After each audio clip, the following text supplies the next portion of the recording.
Welcome back, everyone. Mike McConville here one more time for String Tech Workstations, Stratford, Ontario, Canada. I'm going to be upgrading the wiring for this customer. And I wanted to give a shout out to Throwback Electronics for the beautiful pre-wired harness.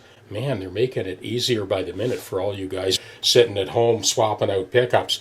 This is a pre-wired harness assembly by Throwback. It kind of takes all the guesswork out of doing this wiring. They have their own brand of vintage-inspired pickups. It's a very interesting company. One of the first guys on board with the TechDeck all those years ago, over a decade ago, 12 years ago at least.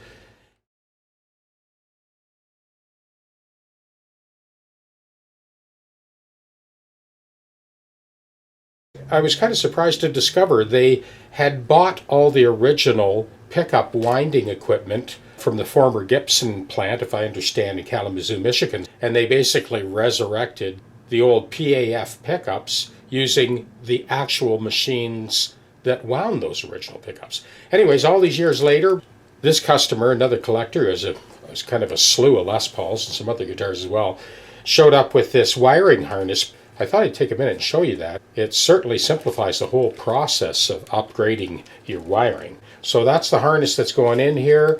I will be using these oil-filled capacitors that are already in there, and we'll be upgrading to these pots.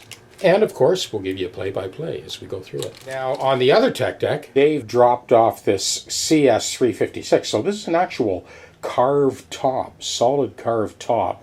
It's a scaled down 335, like the 339 actually. So both of these customers are new customers to me, and they're both collectors. Jamie drove up from the Hamilton area. And Dave, originally from Ottawa, has relocated to Kitchener-Waterloo. He drove in a couple of weeks ago and dropped this off to me. Now, for all of you regular subscribers that have been following my channel for the last few years, you know that I work on more Gibsons than any other brand. Not necessarily vintage, but a lot of vintage ones, like that 67 J50 on that last video. New customers that haven't dealt with me before, there's three very common questions I get. One of the most common questions I get from new customers to me, collectors, vintage guys, when I first meet them, is, "You're not going to put this guitar in a vise, are you?" Of course, I assure them that I've never put a guitar in a vise. One of the other most common questions is, "I've paid a fortune for this guitar. Why won't it stay in tune?" And I will, as always, address all of those questions as we go through the steps of bringing both of these guitars right up to snuff. And the other question that's asked is, why is this guitar so difficult to play? I mean, I just dropped 9 grand, 20 grand, 5 grand, whatever it is, and I've played other guitars worth a lot less money that are much easier to play.